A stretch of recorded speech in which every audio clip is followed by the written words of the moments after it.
அஸ்ஸலாமு அலைக்கும்.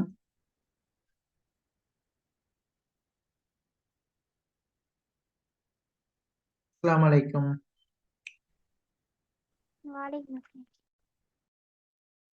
எல்லாரும் பேசணும், சரியா? ஆஹ் ரியாஸ் வெல்கம். உங்களோட ஃபர்ஸ்ட் கிளாஸ்ன்னு நினைக்கிறேன். மத்தாக்கள் எல்லாமே பழைய ஆக்கள். ஆஹ் ரியாஸ்ல ஸ்கூல் எது? பலப்பிட்டியா? சார். ஓகே. நாங்க இன்னைக்கு கிரேட் 11 இலக்கிய தொகுப்பு, அதாவது பார்ட் 3 முதலாவது யூனிட் பார்க்க போறோம். இதுல திருக்குறள் என்றது தான் முதலாவது யூனிட். அதுல பாருங்க, திருக்குறளை படிக்கிற பொழுது நாங்க எதை மையமாக வச்சு படிக்கணும்ன்றதை முதலாவது தெரிஞ்சு கொள்ள வேணும். நாங்க கிரேட் 9ல 8ல 6ல இருந்து திருக்குறள் நாங்க பார்த்துருக்கோம். ஆனா நாங்க 11ல பார்க்கிற பொழுது நாங்க புள்ளிகளை பெறுவதற்காக வேண்டி எப்படி படிக்க வேணும்னு சொன்னா, நாங்க இந்த திருக்குறளை முதலாவது நாங்க சந்தி பிரிச்சு பார்க்க தெரியணும். அதை கொண்டு கூட்ட தெரியணும். கொண்டு கூட்டுறதுன்னா என்னன்னு சொன்னா, அதாவது எழுவாய் பயனிலைக்கு ஏற்றவாறு அதனை ஒழுங்குபடுத்தல் தான் கொண்டு கூட்டல்னு சொல்றது. எழுவாய் பயனிலைக்கு ஏற்றவாறு அதனை ஒழுங்குபடுத்தி கொள்ளுதல், அது செய்ய வேணும். அடுத்தது அதனுடைய பொருளை நாங்க அறியணும். பொருள் அறிஞ்சதுக்கு பிறகு நாங்க அதுல என்ன சொல்லப்பட்டிருக்கிறது என்றதை நாங்க அறியணும். பொருள் அறியணும். பொருளை அறிஞ்சதுக்கு பிறகு நாங்க இதன் ஊடாக வள்ளுவர் எங்களுக்கு உணர்த்த முற்படுகிற விஷயம் என்ன என்பதையும் அறிஞ்சு கொள்ள வேணும். இன்னொருக்க ஞாபகப்படுத்தல, நாங்க திருக்குறளை சந்தி பிரிக்க தெரியணும். அதுக்கு பிறகு அந்த சந்தி பிரிச்சதை கொண்டு கூட்ட தெரியணும். அதுக்கு பிறகு அதுல பொருள் அறியணும். இதன் மூலமாக வாசகருக்கு உணர்த்த முற்பட்ட விடயம் என்ன என்பதனையும் நாங்க அறிந்து கொள்ள வேண்டும். இந்த விஷயங்களை செய்வதுதான் இந்த திருக்குறளை நாங்க படிக்கிற நேரம் கை கொள்ள வேண்டிய விஷயங்கள். இப்ப திருக்குறள் போட்டுட்டு நான் சொல்றது எழுதி கொள்றீங்களா பிள்ளை? திருக்குறள் போட்டுட்டு சார் நீங்க பேசக்குள்ள ஸ்ட்ரக் ஆகுது சார். இப்பயுமா? ஓ சார். ஆமினா கிளியர் இல்லையா? பாத்திமா, யாருக்கு கிளியர் ஹேண்ட் ரைஸ் பண்ணுங்க. நான் பேசுறது யாரு கிளியரா இருக்குன்னு ஹேண்ட் ரைஸ் பண்ணுங்க. Saliha okay, Musharraf okay, okay. Hana, ஹனாக்கு ரியாஸுக்கு பிரச்சனையா? ரியாஸும் ஓகே. ஹனா, அப்ப நீங்க ஒருக்கா லீவ் ஆகிட்டு திருப்பி ரீஜாயின் பண்ணி பாருங்க மகள். சார். ம்.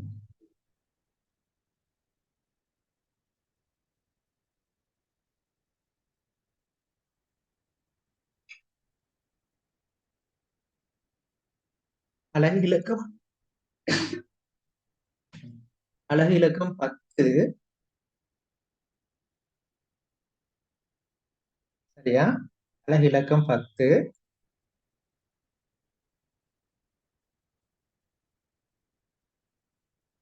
திருக்குறள். திருக்குறளை கற்கின்ற பொழுது பின்வரும் விடயங்களை கருத்தில் கொள்ளுதல் அவசியமானதாகும்.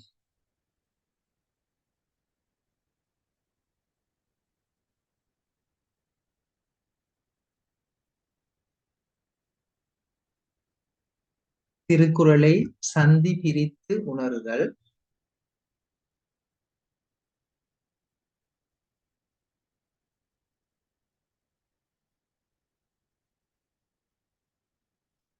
திருக்குறளை கொண்டு கூட்டும் திறனை பெறல்,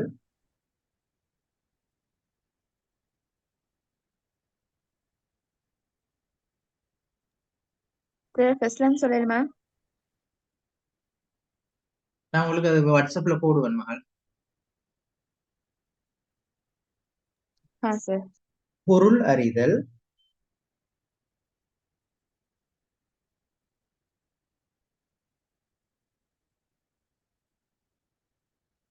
வள்ளுவர் கூற முற்பட்ட விடயத்தை விளங்கி எழுதுதல். இந்த 4 ஸ்கில்ஸ் இருக்கு. இந்த 4 ஸ்கில்லையும் நாங்க ஒவ்வொரு திருக்குறள்லையும் பார்க்கணும். அதற்கு மேலதிகமாக இதுல இலக்கிய நயங்கள் இருக்குமாக இருந்தால், அப்படி இல்லாட்டி உவமைகள் இருக்குமாக இருந்தால் அதனையும் நாங்க தெரிஞ்சு கொள்ளணும். இது நாளும் எல்லா குறளுக்கும் முக்கியமானது.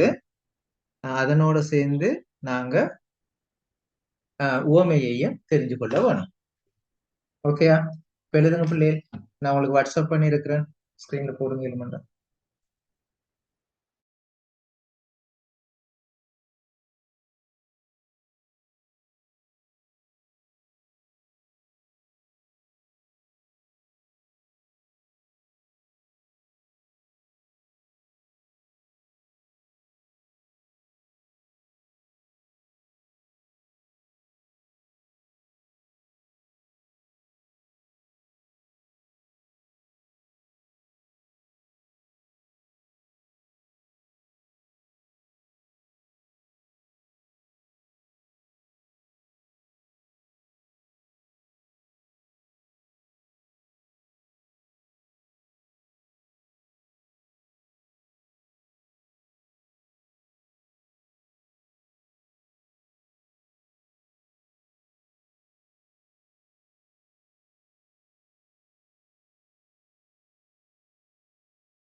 ரைட்.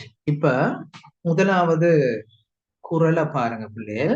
இப்ப உங்களுக்கு எப்படி கேள்வி வரும்னு சொன்னா, நான் பாஸ் பேப்பரும் உங்களுக்கு இந்த யூனிட் முடிச்சதுக்கு பிறகு விளங்கப்படுத்துவேன். இதுல முதலாவது இரண்டாவது குறள்கள் பேதமை என்றால் என்ன என்றதை தான் கேட்டிருக்கு. இப்ப சொல்லுங்க பிள்ளைகள், உண்மையில பேதமை என்று சொன்னா என்ன? பேதமை என்றா என்ன? பேதைமை என்றால் என்ன? ஒன்றை அறியாத தன்மை. எழுதிக் கொள்ளுங்க. ஒன்றை அறியாத தன்மை தான் பேதைமை என்று சொல்லுவோம். ஓகேயா?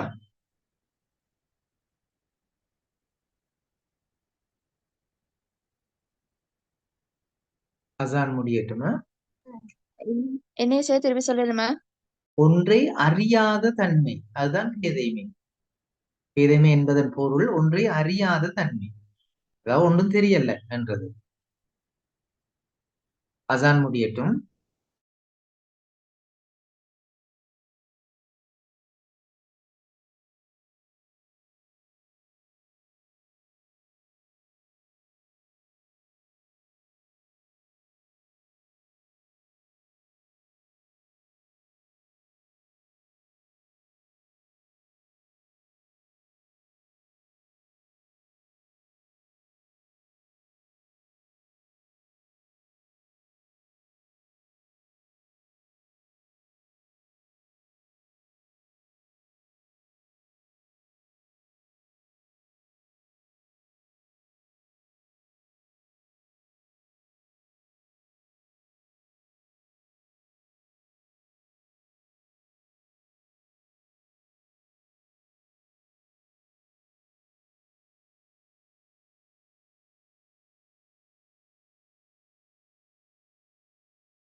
ரைட். ஓகே. பாருங்க பிள்ளைகள், இப்ப பேதைமை என்று சொன்னா என்னன்னு சொன்னேன். அதாவது ஒன்றை அறியாத தன்மை தான் பேதைமை என்று சொல்லுவோம். அப்ப பேதைமை என்பதற்கான எதிர்ப்பதம் என்ன? பேதைமை என்பதற்கான எதிர்ப்பதம் என்ன பிள்ளைகள்? அறிவுடைமை. அதையும் எழுதிக் கொள்ளுங்கள். சரியா? பேதைமை என்பதனுடைய எதிர்ப்பதம் என்ன பிள்ளைகள்? அறிவுடைமை. அதையும் எழுதிக் கொள்ளுங்கள். விளங்குச்சுதா? நான் பேசுறது விளங்குதா? ரிப்ளை பண்ணுங்களே. பேதைமை என்பதனுடைய எதிர்ப்பதம் என்ன? அறிவுடைமையா? ஓகேயா? சரியா பிள்ளை? சரி சார். Okay, right. அடுத்தது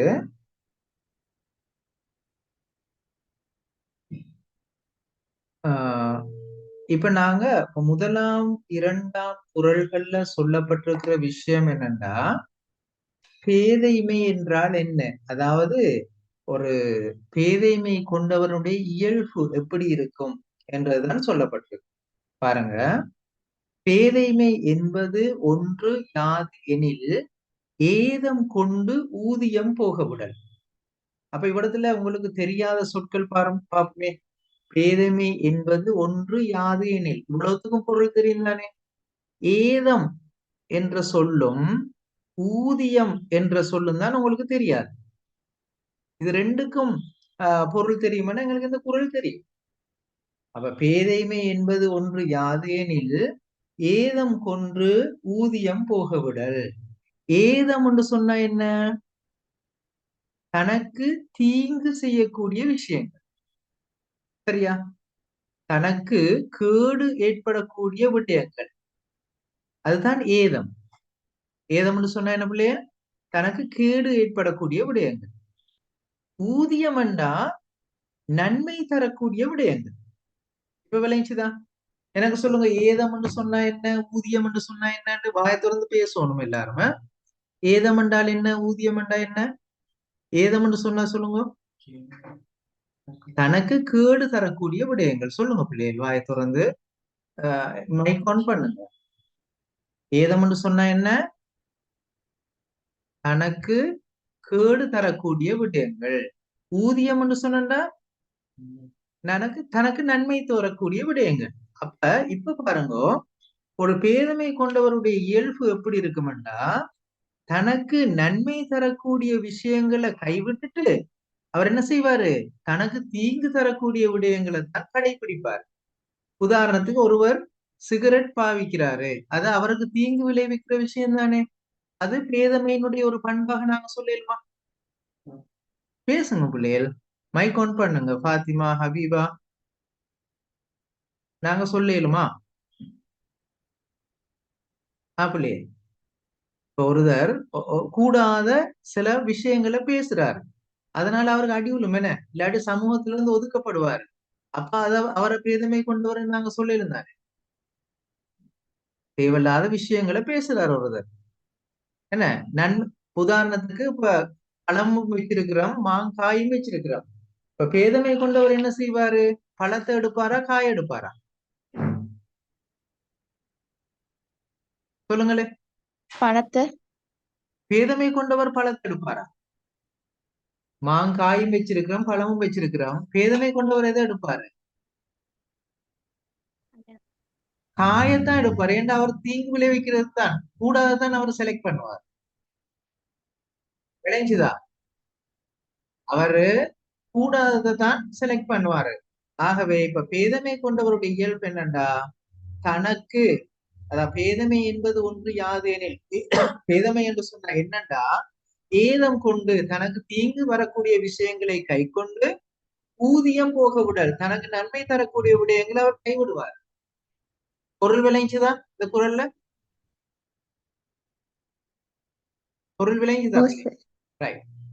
இப்ப பேதமைன்னு போட்டு முதல் குறளை எழுதுங்க பார்த்து, அவ்வளவுதான். குறளை எழுதிட்டு இந்த ஏதம் என்ற சொல்லுக்கும் ஊதியம் என்ற சொல்லுக்கும் பொருள் எழுதிக்கும்.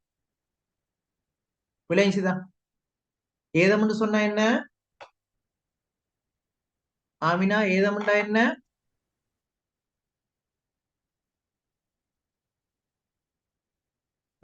ருக்கையா சொல்லுங்களேன், ஏதம்னு சொன்னா என்ன? தனக்கு தீங்கு விளை தனக்கு தீங்கு தரக்கூடிய விஷயங்கள். ஊதியம்னு சொன்னா என்ன? நன்மை தரக்கூடிய விடயம். ஓகே. அப்ப பேதமை கொண்டவர் எதை கடைபிடிப்பாரு?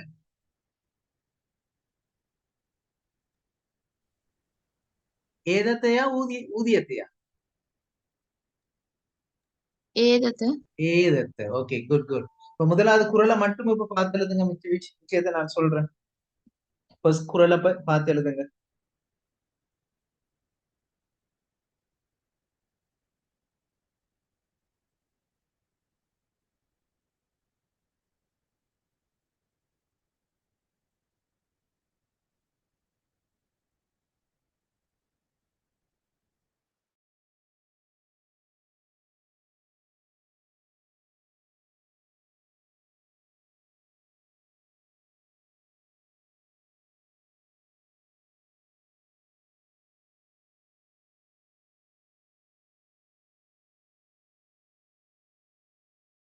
சார் அதுல பொருளையும் எழுதணுமா?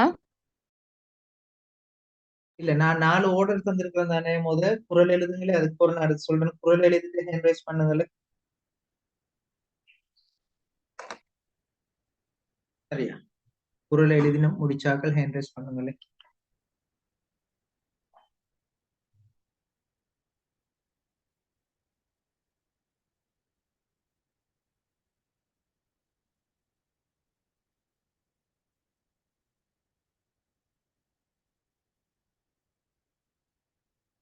ரைட். இப்ப அதுக்கு பிறகு நாங்க நாங்க கொண்டு கூட்ட வேணும். கொண்டு கூட்டுறோம்னா நாங்க பார்க்கணும்.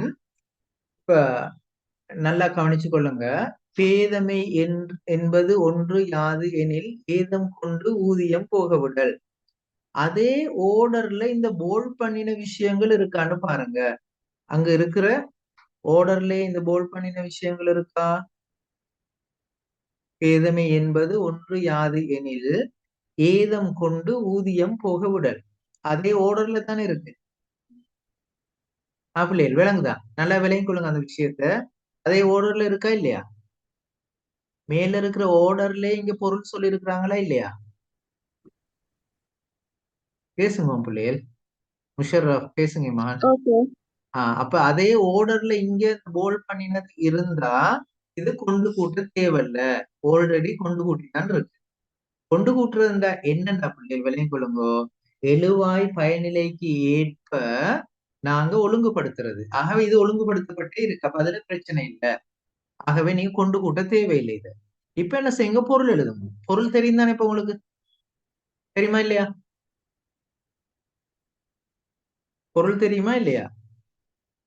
இந்தா இருக்கு. இதே இதே மாதிரி எழுத தேவையில்ல. இப்ப நான் உங்களுக்கு சொல்லி தந்த மாதிரி விலங்கு எழுதினா போதும். பேதமை என்பது என்னவென்றால் ஒருவர் தனக்கு தீங்கு வரக்கூடிய விஷயங்களை கடைபிடித்துக் கொண்டு நன்மை தரக்கூடிய விடயங்களை கைவிடுவதாகும். இப்படி எழுதினா போதும். ஓகே, எழுதுறீங்களா? எழுதுறீங்களா பிள்ளை? ஓகேயா? ஓகே.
Okay, right. இப்ப நாங்க வள்ளுவர் கூற முற்பட்ட விஷயம் விளக்கம் என்று போட்டு எழுதுங்க. இதுல வள்ளுவர் என்ன சொல்றாருன்னா, பேதமை அது உங்களோட திறமையில இருக்கு. இதை கேட்டு நீங்க உங்களுக்கு ஏற்ற மாதிரி எழுதணும்.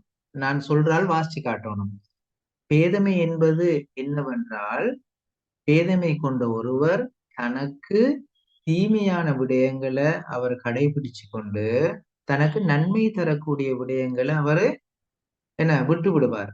இப்படிப்பட்டவர் பேதமை கொண்டவர் என வள்ளுவர் கூறுகிறார். அதாவது அந்த பொருளையே நாங்க கொஞ்சம் விலக்கி எழுதுறது, அவ்வளவுதான்.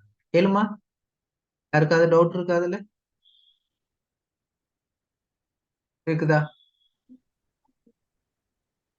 ஏழுமா ஹபீபா?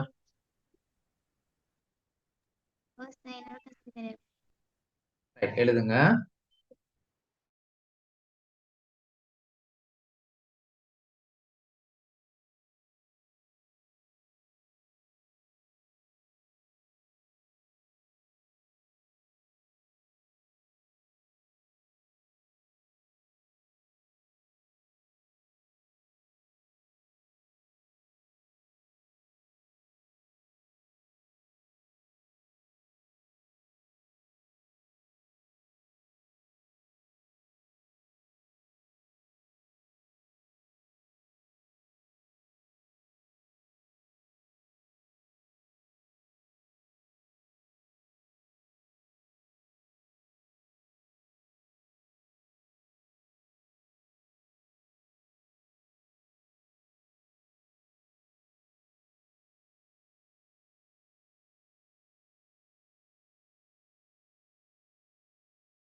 ஆனா நீங்க எழுதினதை கொஞ்சம் வாசிங்க மகள்.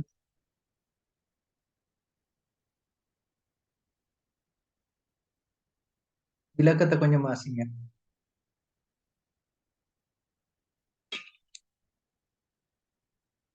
சாலிஹா, வாசிங்க. பேதைமை என்றால் என்னவென்றால், பேதமை கொண்ட ஒருவர் தனக்கு தீமை தரும் விடயங்களை கடைபிடித்து நன்மை தரும் விடயங்களை கைவிடுவர். இதுவே பேதமை கொண்ட ஒருவரின் பண்பாகும். ஓ, இயல்பாகும் என வள்ளுவர் கூறுகிறார். அப்படி முடியுங்க. நல்ல விலைக்குள்ளுங்க பிள்ளைகள். நாங்க எக்ஸாமுக்கு குறள் எழுதணும்ன்ற எந்த தேவையும் இல்லை. பொருள் எழுதணும், அடுத்தது விளக்கம் எழுதணும். பொருள் எழுதினா ஒரு புள்ளி என்றா, விளக்கம் எழுதினா இன்னும் 2 புள்ளி, இன்னும் 2 புள்ளி கிடைக்கும். மறந்துடக்கூடாது. வேணுமெண்டா மார்க் பண்ணி வச்சுக்கொள்ளுங்க. நீங்க குறளை எழுதவே தேவையில்லை. எழுதினா பிழை இல்லை, அதுக்கு மார்க்ஸ் தரது இல்லை. நீங்க பொருள் எழுதினா மார்க்ஸ் இருக்கு. ஒரு பொருள் எழுதினா 1 மார்க், விளக்கம் எழுதினா 2 மார்க்ஸ் இருக்கு. எல்லாருக்கும் விளைஞ்சு அந்த விஷயம் ஓகேயா? ரைட். இப்ப எல்லாரும் எழுதி முடிஞ்சா ஹேண்ட் ரைஸ் பண்ணுங்க. நான் அடுத்த குரலுக்கு போக போறேன்.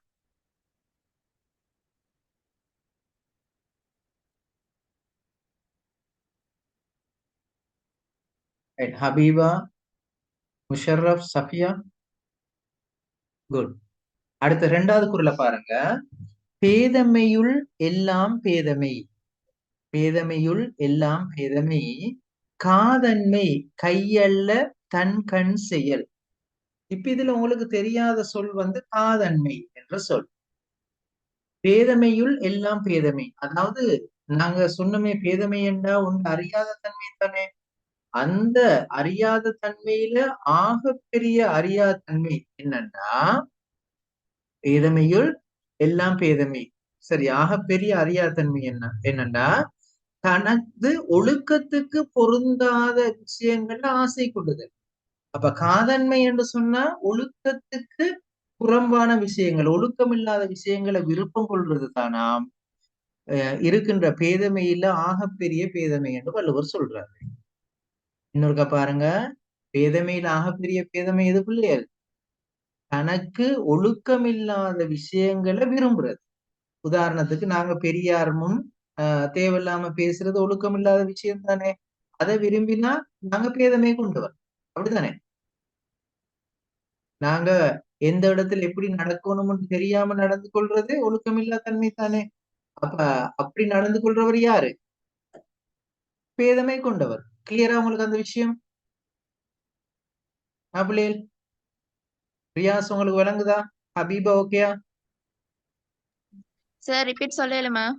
இப்ப இதுல என்ன சொல்றாருண்டா, பேதமையில ஆகப்பெரிய பேதமை என்னன்னு சொன்னா தனது ஒழுக்கத்துக்கு பொருத்தமில்லாத விஷயங்களை கை கொள்ளுதல். தனது ஒழுக்கத்துக்கு பொருத்தமில்லாத விஷயங்களை கை கொள்ளுதல் தான் பேதமையில ஆகப்பெரிய பேதமை என்று சொல்றாரு. ஓகே, பொருள் விளைஞ்சுதான். இந்த ஒழுக்கம் இல்லாத விஷயங்களை விரும்புறது அதுதான் பெரிய பேதமையம். பேதமையில ஆகப்பெரிய பேதமையம். சார் காத்தன்மை என்ன? ஒழுக்கத்துக்கு முரணான விஷயங்களை விரும்புறது, ஒழுக்கம் இல்லாத விஷயங்களை ஆசைப்படுறது. சரியா? சரி சார். Okay right. இப்ப குறள் எழுதுங்க முதலாவது.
பிள்ளைகள் இனி பழைய கிளாஸ்ல லிங்க் வராது உங்களுக்கு பழைய குரூப்ல. இதுல புதிய குரூப்ல சேர்ந்து இருக்கிற ஆட்கள் எனக்கு ஹேண்ட் ரைஸ் பண்ணுங்களே. இன்னும் எல்லாரும் சேர்ந்து இல்ல. ஃபாத்திமா, நான் இனி பழைய குரூப்ல லிங்க் அனுப்ப மாட்டேன். புதிய அதை இப்ப டிசோல்வ் பண்ண போறேன். இப்ப ஹபீபா, ஹனா, முஷர்ரஃப், சஃபியா, சாலிஹா, ஃபாத்திமா எல்லாரும் இப்ப நான் லிங்க திருப்பி போடுறேன். உடனே ஜாயின் பண்றீங்களா? ஓகேயா? சார். ம். ஏன் அவ்வளவு கஷ்டப்படுறீங்க அதுல புதிய குரூப்ல ஜாயின் ஆகுறதுக்கு? நீங்க பல தடவை சொல்லின்றேன்.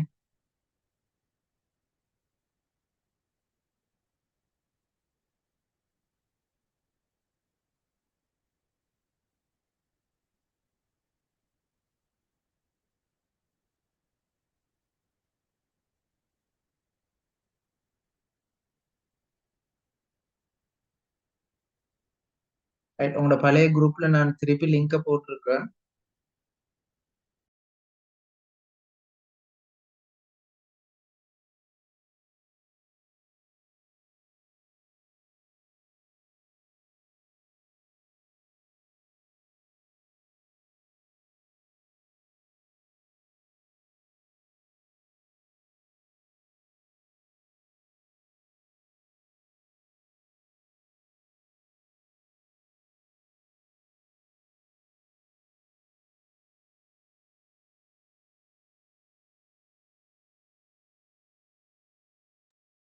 சார் பொருளையும் எழுதவா? இப்ப அடுத்தது பாருங்க, நான் நேரத்தோட சொல்லி தந்த அந்த டெக்னிக்ல பாருங்க, இது கொண்டு கூட்டணுமா தேவையில்லையா? பேதன்மையுள் எல்லாம் பேதமை, காதன்மை கையல்ல தன்கண் செயல். பேதமையுள் எல்லாம் பேதமை, கையல்ல தன்கண் காதன்மை செயல். அப்ப ஓர்டர் மாதிரி இருக்குதானே? அப்ப இது கொண்டு கூட்டணுமா இல்லையா? கொண்டு கூட்டணும். இப்ப கொண்டு கூட்டல் கொன்று கூட்டல் என்று போட்டுறாம கொண்டு கூட்டல் என்று போட்டுட்டு அதை எழுதி கொள்ளுங்களே. இந்த ஓர்டர்ல, இந்த கொண்டு கூட்டுற ஓர்டர்ல எழுதி கொள்ளுங்க. கிளியரா? அந்த விஷயம் கிளியரா உங்களுக்கு? யாருக்கும் டவுட் இருக்கா? சார் ரிப்பீட் சொல்லலுமா? இப்ப ஆனா கேட்டுக்கொள்ளுங்க, இந்த போல் பண்ணி இருக்கிற ஓர்டர் மேலுள்ள ஓர்டர்ல இருந்து மாறினா நாங்க இந்த குறளை கொண்டு கூட்டணும். இப்ப பாருங்க, பேதமையுள் எல்லாம் பேதமை, கையல்ல தன்கண் காதன்மை செயல் என்று இந்த ஓர்டர்ல நாங்க எழுதணும். அவ்வளவுதான். விளங்குதா? Okay sir. ஆனா உங்களோட தம்பி வந்து புதிய குரூப்ல சேர்ந்து இல்ல போல. ஜாயின் பண்ணி கொள்ளுங்க, நாளைக்கு அவனோட கிளாஸ் ஸ்டார்ட் ஆகுது. சார் ஜாயின் ஆகிட்டாங்கிறாரு. அப்படியா? ரைட். ஓகே, சரி.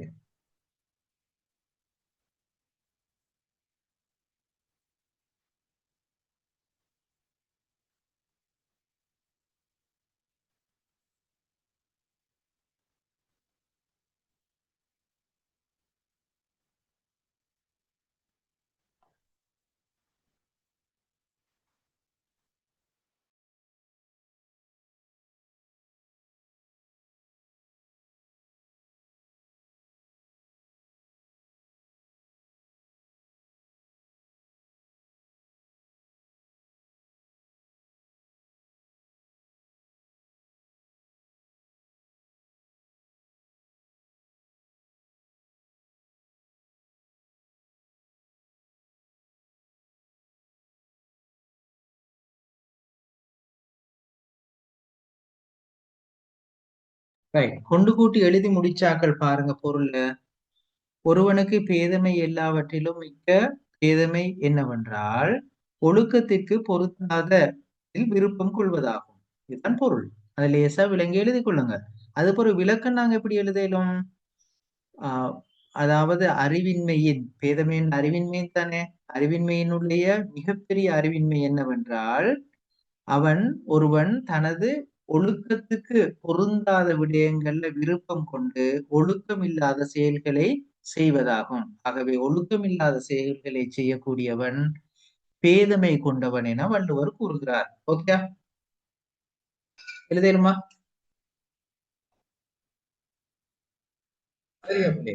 மேலும் ஆஹ் ருக்கையா ஹப்சா வந்து உங்களோட ஃப்ரெண்டா இல்லையே? ஹப்சா ஏற்கனவே கிளாஸ் வந்தாங்க இல்லையா? இல்ல சார். இதுல தர்காட்டோன் யார் இருக்கிறீங்க? ஒத்தரும் இல்லையா? தர்காட்டோன் ஒத்தரும் இல்லையா இதுல?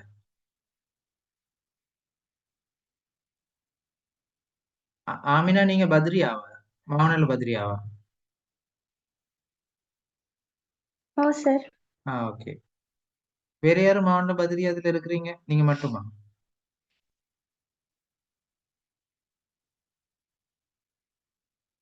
ம், ஓகே.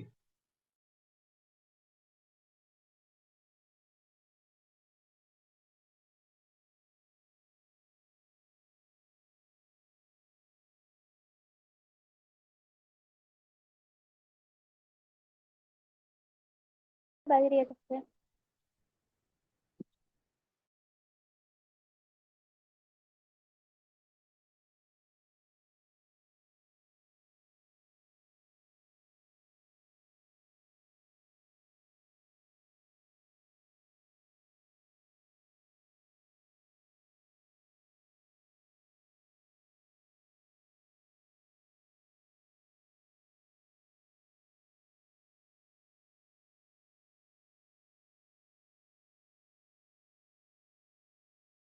ரைட். விளக்கமும் எழுதி முடிச்சாக்கள் ஹேண்ட் ரைஸ் பண்ணுங்க. டவுட் இருந்தா கேட்டுக்கொள்ளுங்க.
விரும்பின ஒரு ஆள் வாசிச்சு காட்டுங்க எழுதினதை. சரியான்னு பார்ப்போம். விரும்பின ஒரு ஆள் வாசிச்சு காட்டுங்க.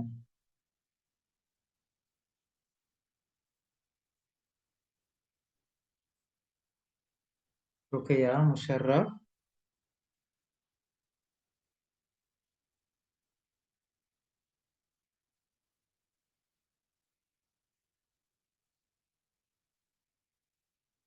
எழுதி முடிச்சாக்கள் ஹேண்ட் ரைஸ் பண்ணுங்க. சஃபியா, ஜைனப், ரியா, ஹனா, ஹபீபா.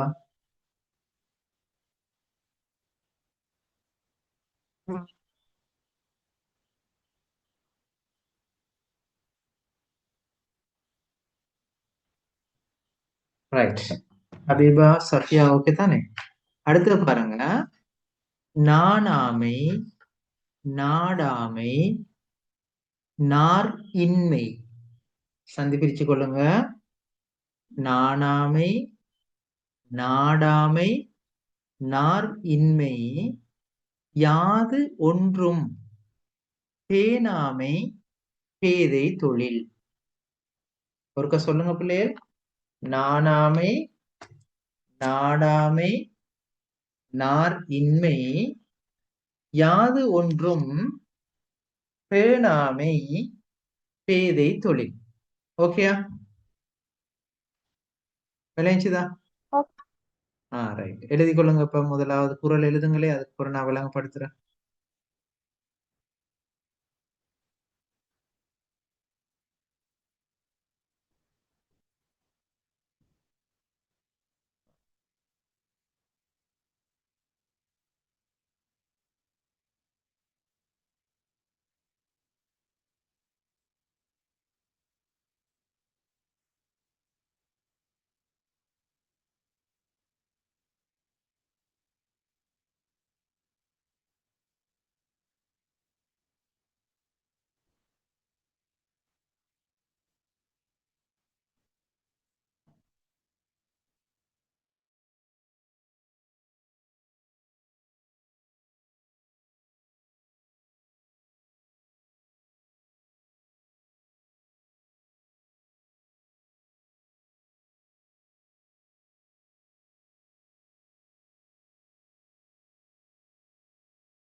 ரைட். இன்னொருக்க பாருங்க. நாணாமை, நாடாமை, நார் இன்மை, யாது ஒன்றும் பேணாமை, பேதை தொழில்.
ஓகே, அப்ப இதுல பாருங்க, இதுல கொண்டு கூட்ட தேவையில்லைன்னு நினைக்கிறேன். நாணாமை, நாடாமை, ஓடற பாருங்க சரியா இருக்காண்டு. நார் இன்மை, யாது ஒன்றும், பேனாமை, பேதை தொழில். அப்ப இது கொண்டு கூட்டணுமா? ஓர்டர் சரியா இருக்கா? பிள்ளையே, ஆர்டர் சரியா order சரியா இருக்கு என்ன? No,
right. ஓகே, கொண்டு கூட்டிட்டீங்களா? கொண்டு கூட்ட தேவையில்ல. இப்ப பாருங்க, நாங்க இதுல பொருளை பார்ப்போம். நாணாமை என்றா வெட்கப்பட வேண்டிய விஷயங்களுக்கு வெட்கப்படாம. உதாரணத்துக்கு நாங்க வீட்டுல இருக்கிற நேரம் பாய்ஸ்ண்டா சில நேரம் ஷர்ட்ஸ் இல்லாம இருப்போம். வெளியே போற நேரம் ஷர்ட் இல்லாம போகலுமா? இல்ல, அதானே, அது வெக்கம் வரும். அதான் வெட்கப்பட வேண்டிய விஷயங்களுக்கு வெட்கப்படுறப்ப சில வார்த்தைகளை சில ஆட்களுக்கு முன்னுக்கு பேசுறதுல வெட்கமான விஷயங்களை வெட்கப்படும். அப்ப பேதமை கொண்டவர் என்ன செய்ய மாட்டாரு? வெட்கப்பட வேண்டிய விஷயங்களுக்கு வெட்கப்பட மாட்டார். விளங்குதா பிள்ளையே? நாணாமை என்று சொன்னா என்னண்டு பேசுங்க. நாணாமை என்றா விளங்கிச்சுதா? வெட்கப்பட வேண்டிய விஷயங்களுக்கு வெட்கப்படாமல் இருத்தல். ரிப்பீட் பண்ணலுமா? இப்ப நாணாமை என்று சொன்னா என்னன்னா, வெட்கப்பட வேண்டிய விடயங்களுக்கு வெட்கப்படாமல் இருத்தல். ஓகேயா? விளைஞ்சுதா? Okay right. சார். நாடாமை என்றா நாங்க விரும்ப வேண்டிய விஷயங்களை விரும்பாமல் இருத்தல்.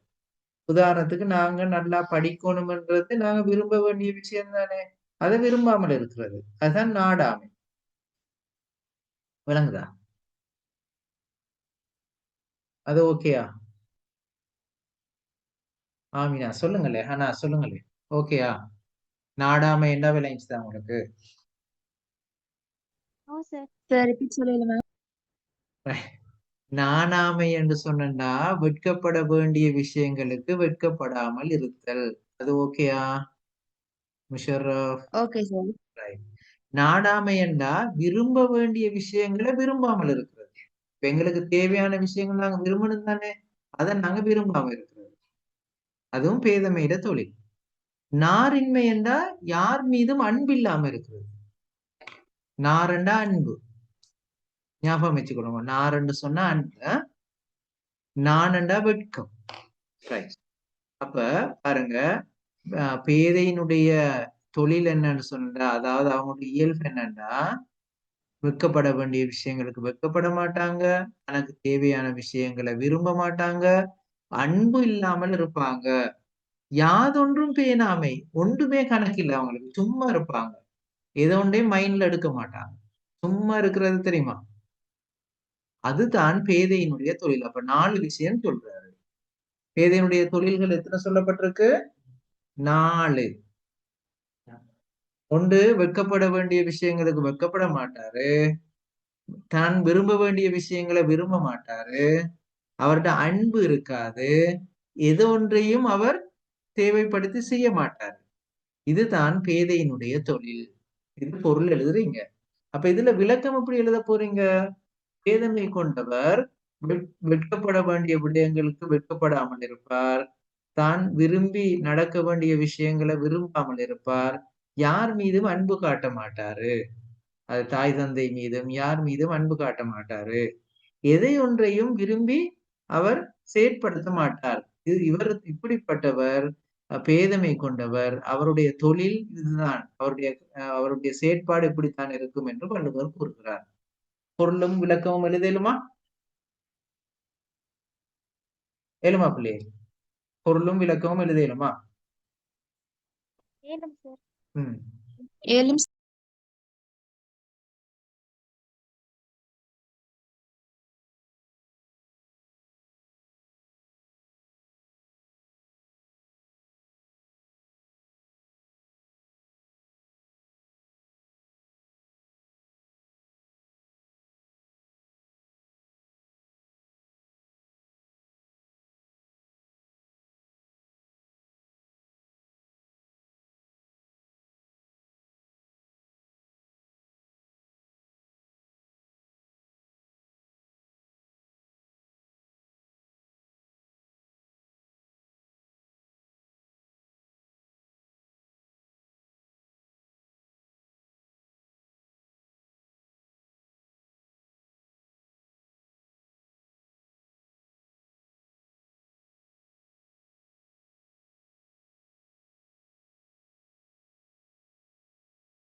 எழுதி முடிச்சாக்கள் ஹேண்ட் ரைஸ் பண்ணுங்க. அடுத்த குறளுக்கு போவோம்.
ரைட், அடுத்த குறளுக்கு போவோமா? ஹபீபா, ஆமினா, முஷர்ரப், சஃபியா, ஓகேயா? ரைட், நாலாவது குறள் பாருங்க. ஓதி உணர்ந்தும் பிறர்க்கு உரைத்தும் தான் அடங்கா பேதையின் பேதமையார் இல். ஓதி உணர்ந்தும் பிறர்க்கு உரைத்தும் தான் அடங்கா பேதையின் பேதையார் இல். அதாவது ஒருவர் இருக்கிறாரு, அவர் பல விஷயங்களை கற்றிருக்கிறார். கற்று அதனுடைய நன்மை தீமைகளை அவர் உணர்ந்தும் இருக்கிறாரு. பல விடயங்களை படிச்சிருக்கிறாரு, அதை விளங்கியும் இருக்கிறார். மற்றவங்களுக்கும் அதை பத்தி அவர் சொல்றார். ஆனா அதன்படி அவர் எடுத்து நடக்கல. அந்த படிச்ச விஷயங்களை அவர் ஒழுங்கு இல்லைன்னா அவரை விட பெரிய பேதை கொண்டவர் இல்லையா? இன்னொருக்க பாருங்க. ஒருவர் கற்ற ஒருவர் அதனை கற்று அந்த விடயங்களை விளங்கியும் இருக்கிறார், மற்றவர்களுக்கும் அதை பற்றி கூறுகிறார். ஆனால் தான் அந்த விடயங்களை தனது வாழ்க்கையில எடுத்து நடக்காமல் இருக்கிறார். அவர் போல பெரிய பேதை யாரும் இல்லை என்றுதான் இந்த குறளுடைய பொருள். அப்ப முதலாவது குறளை எழுதுங்க. அதுக்கு பிறகு நாங்க இதை கொண்டு கூட்டணுமான்னு அடுத்தது நாங்க பார்ப்போம். ஓகேயா? குறள் எழுதுங்க முதலாவது.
சரியா பிள்ளை? ரைட். இப்ப பாருங்க, இது கொண்டு கூட்டணுமான்னு பாருங்க. ஓதி உணர்ந்தும் பிறர்க்கு உரைத்தும் அடங்கா பேதையின் பேதையர் இல். ஓகேயா? கொண்டு கூட்டணுமா? தேவையில்லை என்ன, அப்படித்தானே? ரைட். இதனுடைய பொருள் நான் ஏற்கனவே உங்களுக்கு சொல்லிட்டேன்.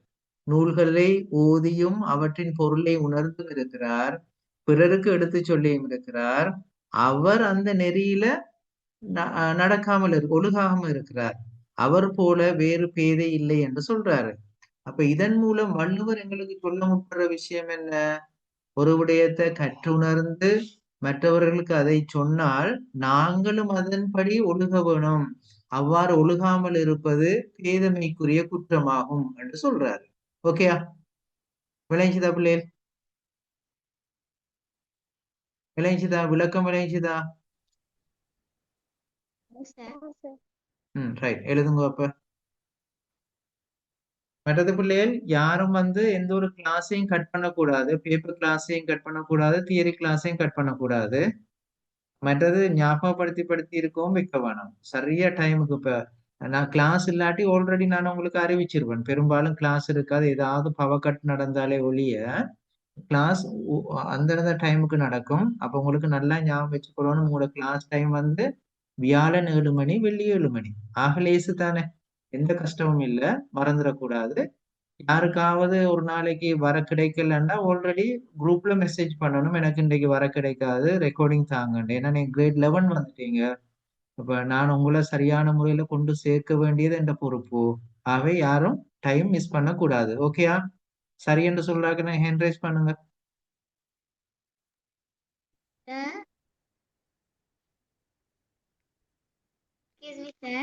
ஓ, சொல்லுங்க ஹபீபா. எனக்கு Thursday 7 o'clock வேற கிளாஸ் கேக்குறேன். Paper class டைமுக்கா? ஓ, அப்ப அதை நீங்க ரெக்கார்டிங் எடுத்துக்கொள்ளுங்களே. சரியா ஹபீபா? ஆ, அப்ப நீங்க சரி சார். அந்த ஒவ்வொரு நாளும் எனக்கு ரெக்கார்டிங் வேணும்னு நீங்க போடணும். ஓகேயா? சரி சார். ரைட். ஓகே.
ஓகே பிள்ளைகள், இன்னைக்கு படிச்ச விஷயங்கள் கிளியரா உங்களுக்கு? ஓகேயா? ஓ சார். ஓகே, இன்ஷா அல்லாஹ் அடுத்த கிளாஸ்ல ஜாயின் பண்ணுவோம். அஸ்ஸலாமு அலைக்கும். வலைக்கம் சார்.